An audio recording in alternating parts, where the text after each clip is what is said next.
Zhang Yi ordered a crew member to slap Sun Wanqi hard across the face after she expressed fury over his treatment of Yamada Masao, causing her cheek to swell and several teeth to fall out.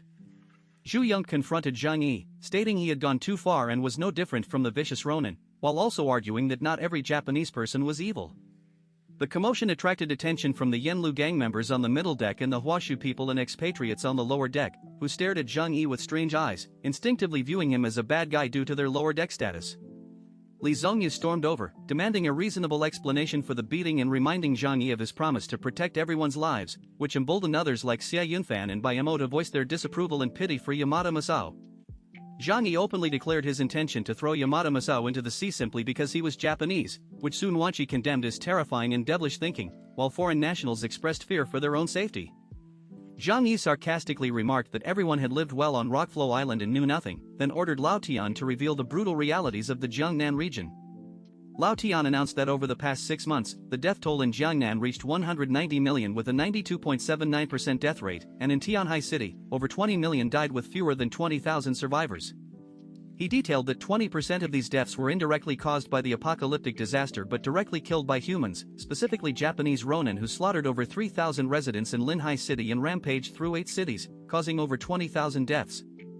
Upon hearing this, the attitude of the Huashu people present immediately changed, their eyes blazing with fury as they recalled the deep-seated familial enmity with Japan. They expressed outrage, calling the Japanese despicable beasts who deserved to die for harming Huashu kingdom compatriots during the apocalypse. The revelation shifted the crowd's perspective, highlighting the of the outside world compared to their sheltered experience on Yanlu Island, and underscored the national grievances motivating Zhang Yi's actions. After learning the reason behind Zhang Yi's treatment of Yamada Masao, more than half of the people present changed their minds, understanding the principle of revenge, though Li Zongyu and Zhu Yonk still pleaded for Yamada Masao's life, arguing he was innocent and had helped them on Ganryu Island. Zhu Yonk added that condemning an entire group would seem narrow-minded and instill fear among foreigners on the ship, while Sun Wanqi, with hateful anger in her eyes, vowed not to allow any harm to come to Yamada Masao, who expressed gratitude for the support.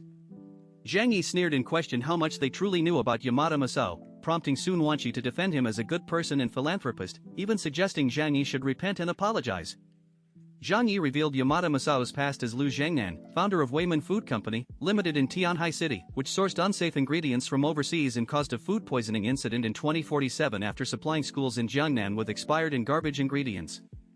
He detailed how Yamada Masao fled back to Japan after making billions, harming children's health, and emphasized his lack of conscience as a Japanese company president. Yamada Masao trembled violently, and the crowd's attitude shifted completely upon hearing this. A woman ran over and kicked him repeatedly, accusing him of causing her son's food poisoning, while others remembered the news reports and expressed outrage. Chai Haesung indignantly kicked and cursed Yamada Masao, calling him a deceitful bastard, and no one dared stand up for him anymore. Yamada Masao sobbed and pleaded that he was forced into it and had reformed, sponsoring orphanages and nursing homes, but his excuses were met with avoidance. In desperation, he crawled to Sun Wanqi's feet, hugged her legs, and cried out that he considered her his daughter, having lost his own daughter young, which added an emotional layer to his manipulation and the group's disillusionment. Sun Wanqi stood in front of Yamada Masao, pleading with Zhang Yi to give him a chance at redemption, citing his kindness on Ganryu Island where he prioritized giving her the best food and held her at night to keep her warm due to her low body temperature. She insisted he was a very kind person, referencing how he suggested catching sea turtles for meat when they were hungry, and challenged others to learn biology, claiming giant ocean turtles exist in low temperatures. Zhang Yi mocked her saintly heart as disgusting and, with Zhou Kur, questioned the feasibility of catching such turtles, leading Sun Wanqi to smugly defend her point and ask Li Zongyu to confirm, which made Li Zongyu's expression turn unpleasant as he avoided the topic.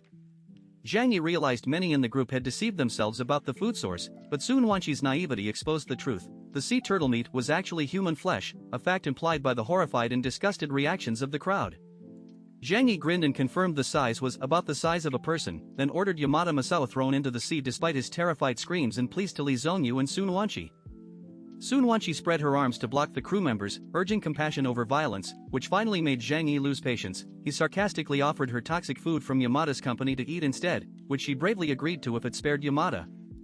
Zhang Yi retrieved rehydrated, poor-quality food from his alternate dimension and placed it in the kitchen, but Sun Wanqi's insistence that it won't kill anyone drew complicated looks from everyone.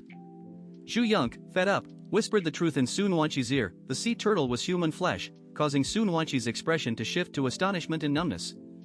She denied it frantically, shaking a woman for confirmation and getting only weak excuses, until Bai Mo's comment about it being nutritious broke her denial. Soon Wanshi screamed, covered her face, and rushed into the cabin, leaving Zhang Yi to shrug and remark that at least Yamada only told her to eat it, not forcing her. Zhang Yi orders 2 crew members to drag the pleading and terrified Yamada Masao to the ship's railing, where he is thrown overboard into the freezing sea.